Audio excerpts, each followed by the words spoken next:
முஸ்லிம்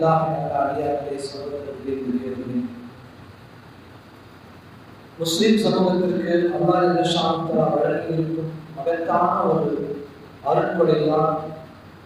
அந்த அருட்கொடையில் ஒன்றுதான் சகோதரத்துவம். உலகிலே யாருமே சொல்ல முடியாத அளவிற்கு சகோதரத்துவத்தை பற்றி இஸ்லாம் உன்னதமாக உறுதியாக சொல்லி இருக்கின்றது. உலகில் மனிதன் எந்த மூலையில் இருந்தாலும் லா இலாஹ இல்லல்லாஹ் முஹம்மதுர் ரசூலுல்லாஹ் என்ற ஒற்றை கலிமாவில் ஒன்று சேருகின்றான். அந்த கலிமாவின் பரக்கத்தினால் சகோதரனாக ஆகின்றான். எனவே சகோதரத்துவத்தை இஸ்லாம் மிக பலமாக இந்த உலகத்திற்கு போதிக்கின்றது.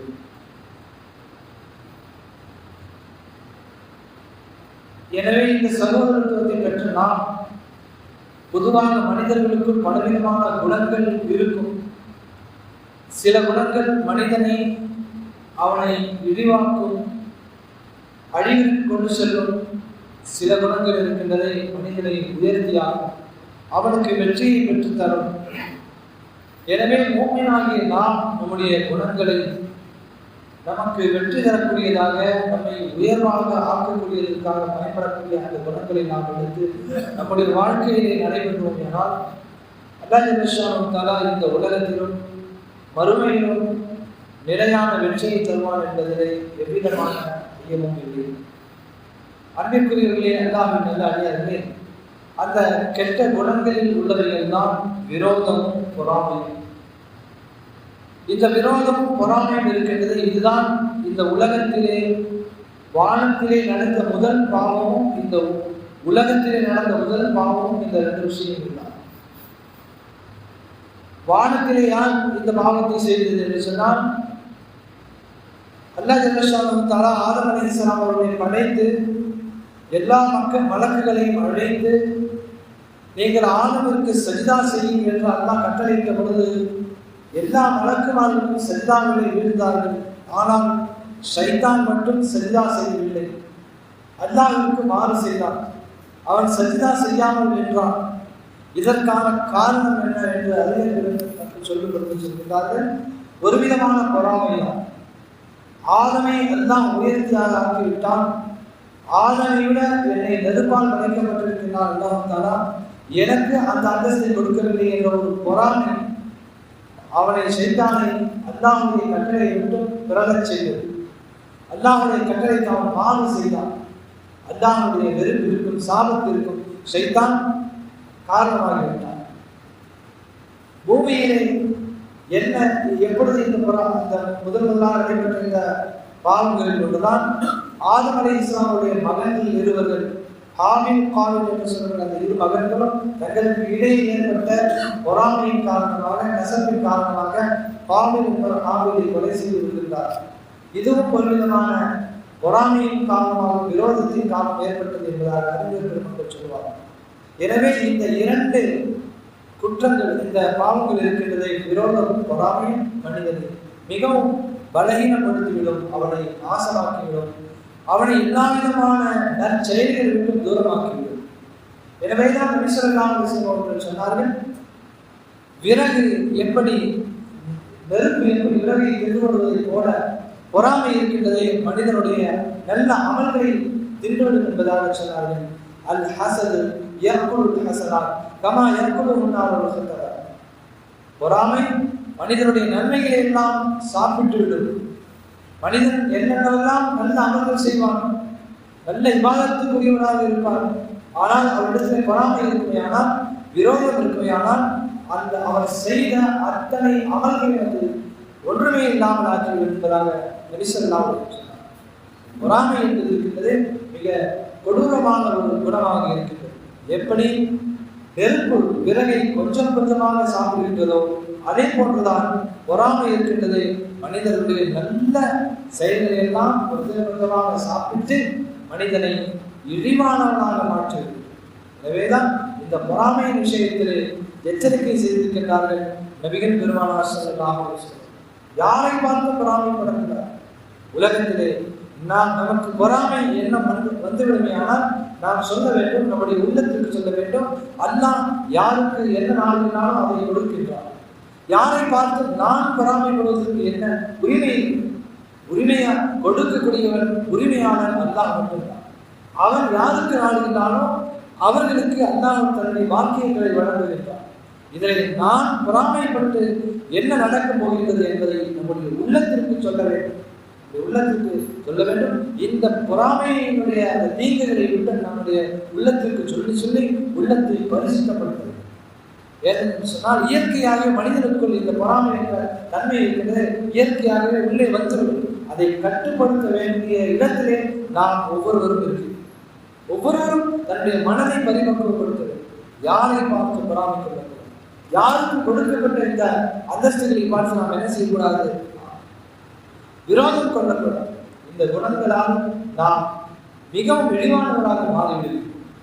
அதே சமயம் தூய்மையான உள்ளம் நம்முடைய உள்ளத்தை ஆக்கிவிடுமையானால், நம்முடைய உள்ளத்தை தூய்மைப்படுத்தி விட்டோம் என்று சொன்னால் அல்லாஹ் தஆலா அதன் காரணமாக சொர்க்கத்தை வெற்றியை கொடுக்கின்றான். குர்ஆனிலே கூட அல்லாஹ் தஆலா சொல்லும் பொழுது கத் ஆஃப்லஹ மன் ஸக்கா, யார் தன்னுடைய உள்ளத்தை பரிசுத்தப்படுத்தி விட்டாரோ அவர் வெற்றி அடைந்து விட்டார் என்பதாக நபிகள் பெருமானார் ஸல்லல்லாஹு அலைஹி வஸல்லம். உள்ளத்தை பரிசுத்தப்படுத்துவதுதான் நம்முடைய வெற்றிக்கு காரணமாக இருக்கின்றது என்பதை குர்ஆன் சொல்லுகிறது. பொதுவாக எந்த வழியினால் வந்துவிடும் பொறாமை? எதிர்விட்டு காரணமாக வரும், அல்லது தன்னுடைய சொந்த சகோதரன் மீது பொறாமை வரும். இதெல்லாம் ஷைத்தான் என்ன செய்வான்? பொறாமைக்கான வழிகளை ஏற்படுத்துவான்.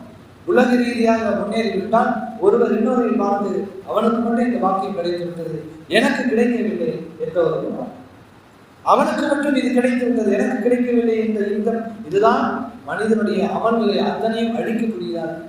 எனவே யாருக்கு கொடுக்கப்பட்ட அந்த வாக்கியங்களை பார்த்து நாம் அவர்களை பொறாமையோட கண்ணோட்டத்திலே பார்க்கக்கூடாது. அல்லாஹ் அவர்களுக்கு வழங்கிய சிறப்பு என்பதாகத்தான் நாம் நினைக்க வேண்டும். இந்த குணங்கள் இருக்கின்றதை நம்முடைய உள்ளத்தை பரிசுத்தப்படுத்தி விட்டோம் என்று சொன்னால் நாம் சொர்க்கத்திற்குரியவர்களாக ஆகிவிடலாம். ஒரு தடவை நபிகள் பெருமானார் ஸல்லல்லாஹு அலைஹி வஸல்லம் அவருடைய சன்னிதானத்திலே நபி ஸல்லல்லாஹு அலைஹி வஸல்லம் சஹாபாக்களை பார்த்து சொல்கிறார்கள், இன்னும் சற்று நேரத்திலே உங்களை ஒரு சொர்க்கவாதி கடந்து செல்வார் என்பதாக சொன்னார். சஹாபாக்களுக்கு ஆச்சரியம்.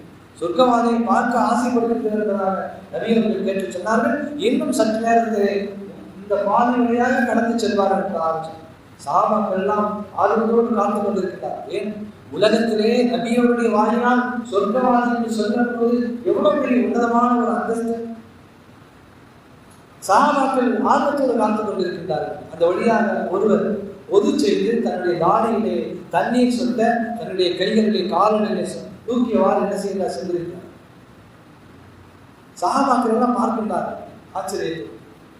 இரண்டாவது நாள் நபிகள் பெருமானார் ஸல்லல்லாஹு அலைஹி வஸல்லம் சஹாபாக்களுக்கு சொல்லுகிறார்கள், இன்னும் சற்று நேரத்திலே உங்களை விட்டு ஒரு சொர்க்கவாதி கடந்து செல்வார் என்பதாக சொல்லுகிறார்.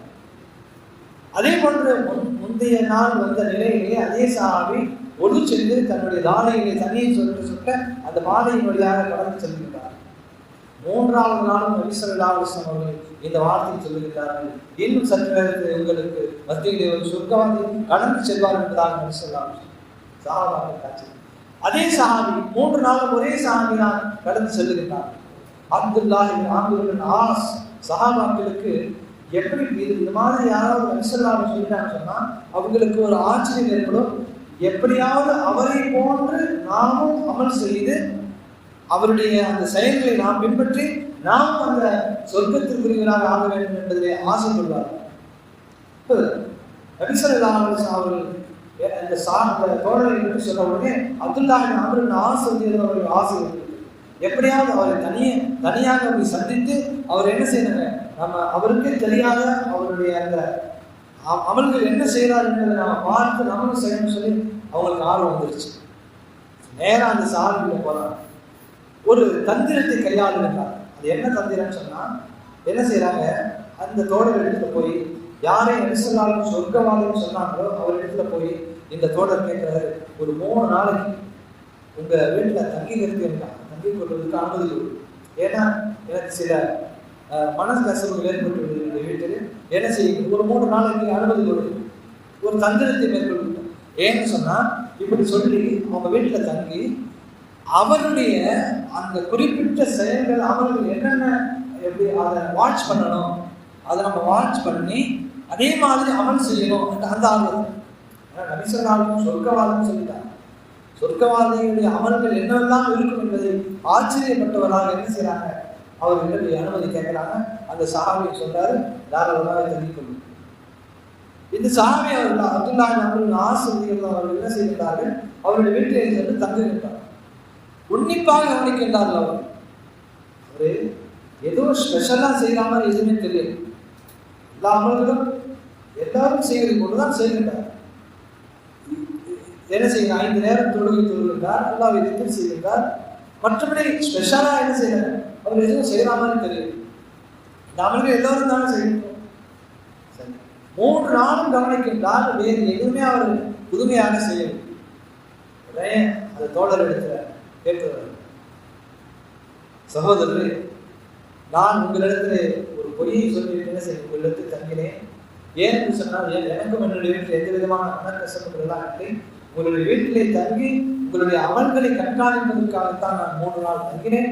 ஏனென்றால் நபி ஸல்லல்லாஹு அலைஹி வஸல்லம் அவர்கள் சொன்னார்கள், உங்களுக்கு மத்தியிலே ஒரு சொர்க்கவாதி கடந்து செல்வார் என்பதாக 3 நாளும் சொன்னார்கள். அந்த 3 நாளும் நீங்கள் தான் கடந்து செல்வீர்கள். உங்களுடைய பிரத்யோகமான அமல் என்ன என்பதை நான் கண்காணிப்பதற்காகத்தான் இங்கு நான் தங்கினேன். நான் உங்களிடத்தில் எந்த விதமான தனிப்பட்ட அமலையை நான் பார்க்கவில்லை. நீங்கள் என்னதான் அமல் செய்வீர்கள், நீங்கள் என்னதான் அல்லாஹ்வுக்கு உவப்பான சொர்க்கத்தை பெற்று தரக்கூடிய அந்த அமல்களில் நீங்கள் என்னதான் செய்வீர்கள் எங்களுக்கு சொல்லுங்க. நான் பார்த்த வகையில எதுவும் எனக்கு தெரியல. அவர்கள் சொல்கிறார்கள், சஹாபி அவர்கள், நீங்கள் பார்த்ததே தான், நான் வேறு எதையும் புதிதாக நான் செய்வதில்லை, அவ்வளவுதான் அமல் செய்கின்றேன் சொல்லிவிட்டார்கள். என்றாலும் வேண்டும் வேண்டும் கேட்கின்றார்கள். இல்லை சொல்லுகின்றார்கள், நான் இந்த அமல்களை தான் நான் செய்கின்றேன். ஆனால் என்னிடத்திலே சில குணங்கள் உள்ளது. நான் யாரிடத்திலும் விரோதம் கொள்ள மாட்டேன். யாரிடத்தில் என்ன செய்ய மாட்டேன், விரோதி ஆகிக்க மாட்டேன். எல்லோரிடத்திலும் நல்ல முறையில் பழகு. யாரை என்ன செஞ்சிட மாட்டேன், சட்டையை போட்டு நான் விரோதியாக மாற்றிக்க மாட்டேன். ஒரு விஷயம். 2வது விஷயம் சொன்னாங்க, நான் யாரை பார்த்தும் பொறாமை கொள்ள மாட்டேன்.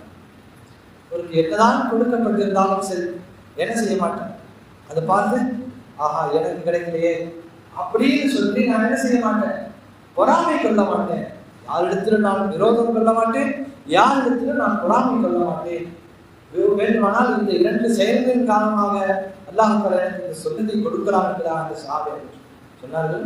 உண்மையிலே இந்த செயலின் காரணமாகத்தான் நீங்கள் இந்த அளவுக்கு உயர்வை பெற்றிருக்கின்றதாக இந்த சஹாபி அவர்கள் சொல்லிவிட்டு சொன்னார்.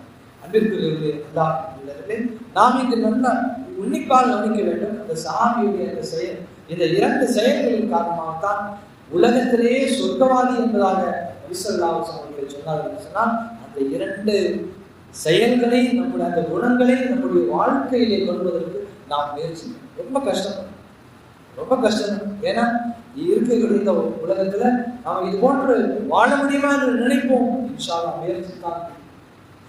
யாரிடத்தில் விரோதம் கொள்வதை நாம் குறைத்துக் கொள்ள வேண்டும். யாரையும் பற்றியும் என்ன செய்யக்கூடாது. யாருக்கு என்ன வழங்கி இருந்தாலும் அல்லாஹ் எனக்கு வழங்கி இருப்பதை கொண்டு நான் போதுமாக்கிக் கொள்ள வேண்டும். அதற்கு நான் நன்றி செலுத்த வேண்டும். அதற்கு நான் நன்றி செலுத்துவேனால் அல்லாஹ் நமக்கு கொடுக்கப்பட்ட இந்த வாக்கியங்களை இன்னும் அதிகப்படுத்தும். ஏன்னு சொன்னா அல்லாஹ் யாருக்கு என்ன நாளுனாலும் அதை நிச்சயம் கொடுப்பான். யாரையும் என்ன செய்ய மாட்டான், அல்லாஹ் கைவிடுவது கிடையாது. நம்முடைய பார்வைக்கு வேண்டுமா அப்படி தெரியலாம். அல்லாஹ் என்ன கைவிட்டுட்டானோ, அல்லாஹ் என்ன சோதிச்சிட்டானோ, அல்லாஹ் எனக்கு எதுவுமே கொடுக்கறது இல்லையோ, இல்லை. அல்லாஹ் மனிதனை படைத்த ரப்புல் ஆலமீன் அவனுக்கு தெரியும் எவ்வளவு கொடுக்க வேண்டும், எப்படி கொடுக்க வேண்டும், எப்பொழுது கொடுக்க வேண்டும் என்பதை அறிந்தவன் அல்லாஹ் தான். எதை கொடுத்தால் இந்த மனிதன் சரி வருவான், எதை கொடுத்தால் மனிதன் சரியான பாதையில் இருப்பான், எதை கொடுத்தால் மனிதன் நல்லவனாக இருப்பான் என்பதை புரிந்து அல்லாஹ் அவனுக்கு அந்தந்த வாக்கியங்களை கொடுப்பான். சில நேரங்களில் நமக்கே தெரியாமல் நம்ம நிறைய வாக்கியங்கள் கொடுக்கப்பட்டால் அதுவே வழி தவறுவதற்கு சில நேரங்களில் காரணமாக இருக்கும். சில நேரங்களில் செல்வம் ஒருவருக்கு மிக அதிகமாக கொடுக்கப்பட்டுவிட்டால் செல்வத்தை கொண்டு என்ன செய்யறாரு, அவர் செல்வம் இல்லாத நேரத்திலே பாவங்கள் இல்லாத இருந்திருப்பார், நல்லவராக இருந்திருப்பாரு. இந்த செல்வம் வரும் பொழுது அவர் என்ன செய்ய நேர் மாற்றமாக மாறிவிடும். அல்லாஹ்வுக்கு விரோதமாக பாவங்களில் மூழ்கிறவராக எது வேண்டுமானாலும் செய்யலாம் என்ற அந்த மனப்பக்குவத்தில் இருக்கிறது. எனவே ரப்பல் ஆலமீன் மனிதர்களுக்கு எதை எதை தேவையோ அதை எதை கொடுத்து கொண்டுதான் இருப்பான். நாம் யாரின் மீதும் பொறாமை கொள்வதை தவிர்த்திருக்க வேண்டும் என்பதை நபி ஸல்லல்லாஹு அலைஹி வஸல்லம் அவர்கள் நமக்கு சொல்லி இருக்கின்றார்கள். அதே போன்று இந்த பொறாமை குணம் நமக்கு வராது என்று சொன்னால் நாம் ஒரு விஷயத்தை செய்யணும். என்ன தெரியுமா செய்யணும்? அடுத்த முஸ்லிம்களுக்கு நாம் துஆ செய்யணும். அடுத்த சகோதரருக்காக நாம துஆ செய்யணும். என்ன துஆ செய்யணும் தெரியுமா? யா அல்லாஹ், என்னுடைய சகோதரருக்கு நீ மிக அதிகமாக நீ வழங்கு என்பதாக துஆ செய்யணும். என்ன செய்யணும்? என்னுடைய எதிரில் உள்ள சகோதரருக்கு அல்லாஹ் அவருக்கு என்ன செய்யும்? ஆஃபியத் கொடு, அவருக்கு பரக்கத்தை கொடு, அவருக்கு நோயில்லாத வாழ்க்கையை கொடு, அவருக்கு நல்ல நிம்மதியான வாழ்க்கையை கொடு என்று நாம் துஆ செய்யணும். இதனால் என்ன செய்ய நடக்கும்? நபி ஸல்லல்லாஹு அலைஹி வஸல்லம் சொன்னாங்க, உங்களுடைய சகோதரனுக்கு நீங்கள் செய்யும் துஆ இருக்கிறதே, அதனால என்ன செய்யலாம்னு சொன்னா, அதாவது உதாரணத்துக்கு நாம் என்ன செய்யலாம்? என்னுடைய எதிரில் உள்ள சகோதரருக்கு அல்லாஹ் அவருக்கு என்ன செய்யும்? பரக்கத்தை கொடு, அவருக்கு ஞானத்தை கொடுன்னு சொல்லி நாம் அவருக்கு நோய் இல்லாத வாழ்க்கையை கொடுன்னு சொல்லி நாம துஆ செய்தால் மலக்குமார்கள் என்ன செய்கின்றார்களா? யா அல்லாஹ், இவருக்கு நீ என்ன செய்? பரக்கத்தை கொடு, இவருக்கு நீ என்ன செய்? நோய் இல்லாத வாழ்க்கையை கொடு, இவருக்கு நீ என்ன செய்? எதுவெல்லாம் நாம் துஆ செய்கின்றோமோ அதை மலக்குமார்கள் என்ன செய்கின்றார்களா? நமக்காக வேண்டி துஆ செய்கின்றார்கள். யாருடைய துஆ? மலக்குமார்களின் துஆ அல்லாஹ் ஏற்றுக்கொள்கிறார். நம்முடைய துஆ சில நேரத்தில் ஏற்றுக்கொள்ளாமல் போகலாம். ஆனால் மலக்குமார்கள் அல்லாஹ்வுடைய நேரடி தொடர்பில் இருந்தவர்கள் அந்த துஆவை அல்லாஹ் உடனடியாக ஏற்றுக்கொள்வார். நாம் நம்முடைய சகோதரருக்காக செய்யக்கூடிய அந்த நேரத்திலே செய்யக்கூடிய அந்த துஆக்களை அல்லாஹ் நமக்கு கொடுக்க வேண்டும் என்பதாக மலக்குமார்கள் துஆ செய்வார்கள் என்பதாக நபிகள் நாயகம் ஸல்லல்லாஹு அலைஹி வஸல்லம் சொல்கிறார். அல்லாஹ்வின் நல்ல அடியார்களே, சகோதரர்களே, பெரியவர்களே, நபி ஸல்லல்லாஹு அலைஹி வஸல்லம் சொன்னதை போல் இந்த பொறாமை என்ற இந்த விஷயத்தில் நாம் மிக எச்சரிக்கையாக இருக்க வேண்டும். பொறாமை என்பது அமல்களை கெடுத்துவிடும். கிட்டத்தட்ட என்ன செய்யுதுங்க, பெரும் பெரும் பாவங்களுக்கு அது காரணமாக அது அந்த ஒரு பொறாமை என்பது பல பாவங்கள் செய்வதற்காக காரணமாக விரோதம் கொள்ள தோன்றும், அல்ல அவனை எதிர்க்க தோன்றும், அவனுக்கு நாங்கள் துரோகம் செய்ய வேண்டும், அவனை என்னென்னலாம் அவனுக்கு செய்ய முடியுமோ அதுவெல்லாம் செய்ய தூண்டி நம்மை பாவியாக மாற்றிவிடும். அதைதான் இந்த பொறாமையை பற்றி நபி ஸல்லல்லாஹு அலைஹி வஸல்லம் எச்சரிக்கை செய்திருக்கிறார்கள். வல்ல ரஹ்மான் நம் அனைவருக்கும் அமல் செய்யக்கூடிய பாக்கியத்தை தருவானாக. எந்த விஷயத்தை நாம் சொன்னோமோ கேட்டோமோ அதன்படி அமல் செய்யக்கூடிய நல்ல பாக்கியத்தை நம் அனைவருக்கும் தந்த புரிவானாக. ஆமீன். வா அல்லாஹ் அல்ஹம்துலில்லாஹி ரப்பில் ஆலமீன். அஸ்ஸலாமு அலைக்கும் வரஹ்மத்துல்லாஹி வபரகாத்துஹு.